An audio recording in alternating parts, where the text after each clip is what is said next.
It is quite extraordinary. The spectacle. Donald Trump, a man rarely associated with humility or restraint, is this evening expressing pity for the British royal family. On board Air Force One, he told reporters, "It's a terrible thing that's happened to the family. I feel badly for them." The moment came after King Charles stripped Andrew Mountbatten Windsor of his last royal privileges, the titles of Prince and Duke of York, marking the final collapse of a long and ignominious decline, though apparently he's also going to lose the Vice Admiral honour as well. Trump's sympathy may seem oddly placed, yet it tells us much about both men and the moral theatre they inhabit. Trump and Andrew have more in common than either might care to admit. Both are men once cushioned by privilege, both entangled with Jeffrey Epstein, both convinced that wealth and status could outshine moral gravity. Each imagined that reputation was an unbreakable shield. But Andrew's fall is total. The King's statement, dignified but firm, drew a clear line. Their Majesties wish to make clear that their thoughts and utmost sympathies have been and will remain with the victims and survivors of any and all forms of abuse. That single sentence undid years of royal silence and exposed how Andrew himself had repeatedly vetoed such words. His reluctance to acknowledge Epstein's victims reveals a blindness more corrosive than scandal, the inability to see beyond his own humiliation. Trump's comment, "It's too bad," is the kind of moral shorthand that flattens every issue into personal misfortune. It was never just bad luck for Andrew or tragedy for his family. It was a question of integrity, accountability and justice. And the contrast between Trump's theatrical compassion and Charles's measured action is telling, one sentimental, the other moral. The Americans call this a ripping off the Band-Aid moment. Buckingham Palace. Buckingham plaster. Yeah, there you are, you see. A little Freudian slip there. Buckingham Palace has finally acted not out of cruelty but of necessity. It has ripped off the plaster.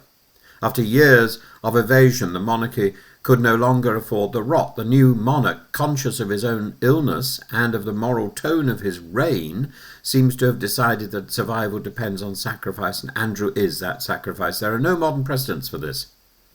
The titles of Duke of York, Earl of Inverness, all gone.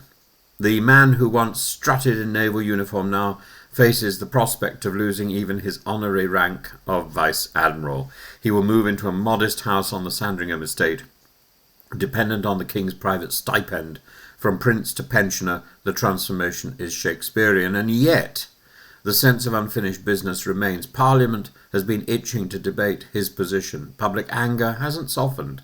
YouGov polls show that 91% of Britons hold a negative view of him, an extraordinary figure in a nation that forgives almost everything with a smile and a title.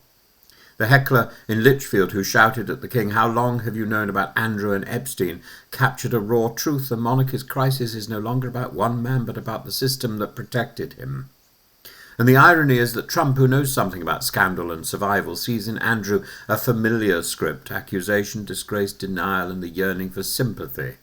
Trump's own distance from Epstein has been rewritten repeatedly. He now claims he hardly knew the man.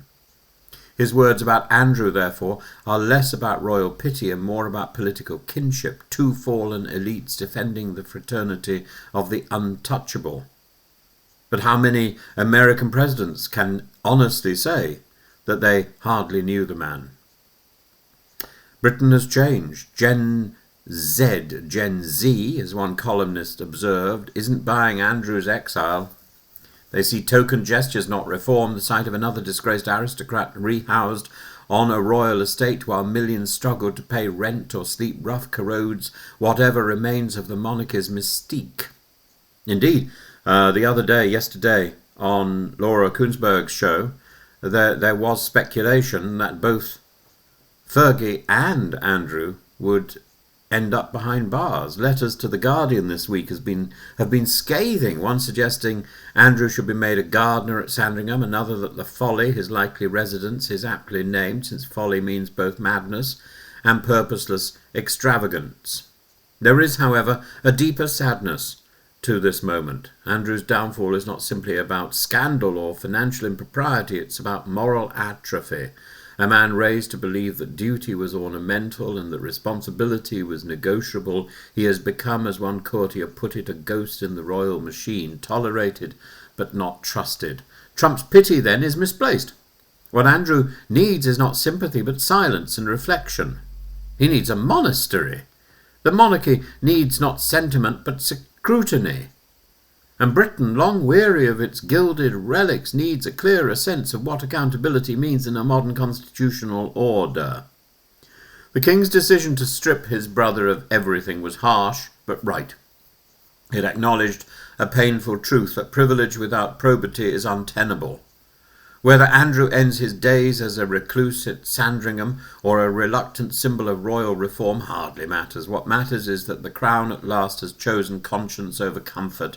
And as for Trump's tragic situation, well, perhaps it is.